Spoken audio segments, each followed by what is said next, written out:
โอ้อันนี้มาแวะกินข้าวแล้วบัดนี้เลิกออกมาแต่ตายรูปแล้วก็มาหากินข้าวกินน้ำมึงมาคุ้มเพิ่นนี่นะทางเข้าอาหารเป็น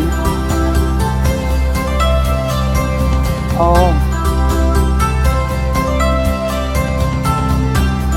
ทางเข้าอาหารเพิ่นเด้อนี่เด้อ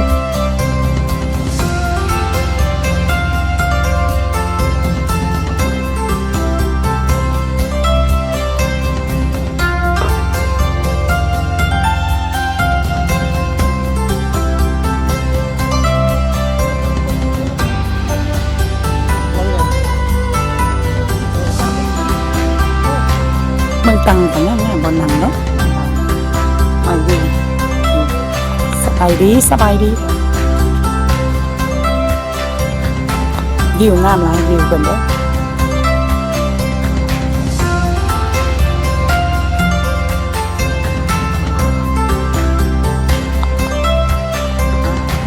Amazing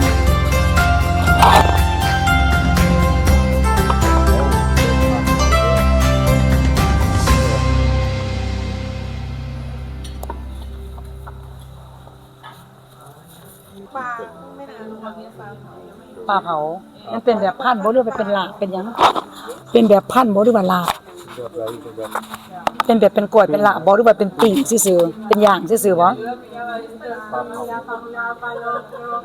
โอเค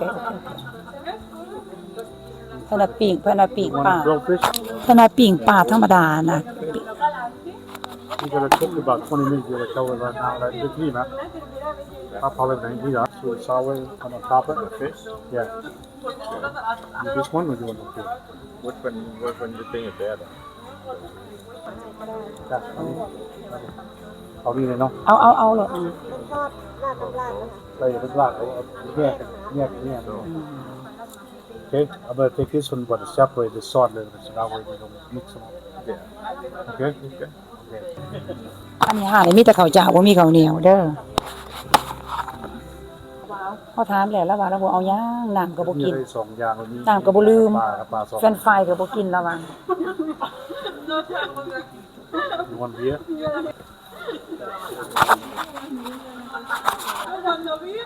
ว้าวno.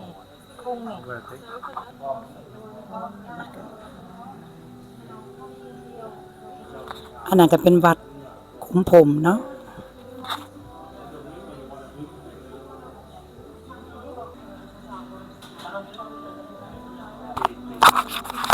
เพิ่นว่าอยากลงไปกินเบื้องนั้นก็ได้เพิ่นว่า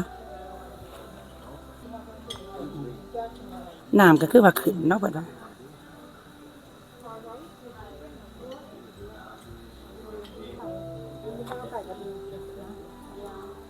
เจ้าได้มะพร้าวเหรอ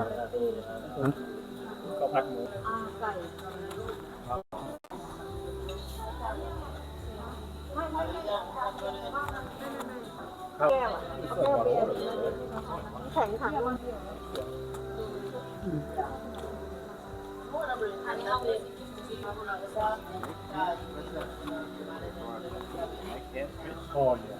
เราถามเจ้าว่าหยัง ใส่ครับ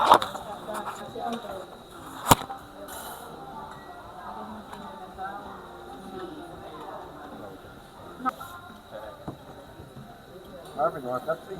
No. I'm not thirsty or anything.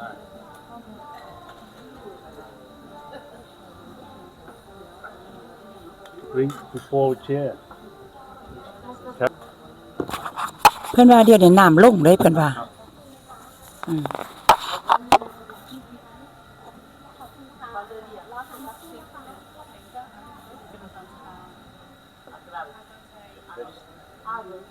We grill right now. You want your macham? You ever win? You know how to play the real game? No.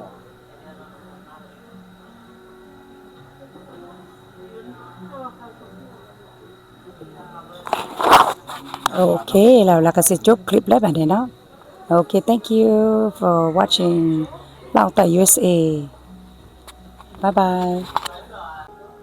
Okay, อันนี้ก็หารก็มาแล้วเด้ออาหารจบไป put them in the This one is supposed to be here. I told you separate. แล้วมาแล้วอาหาร First. put in the plate. ทอดปลามี Yeah. ของกินของอยากเยอะแยะเนาะมาเด้อมากินน้ำกันเด้อ Can you see the spoon?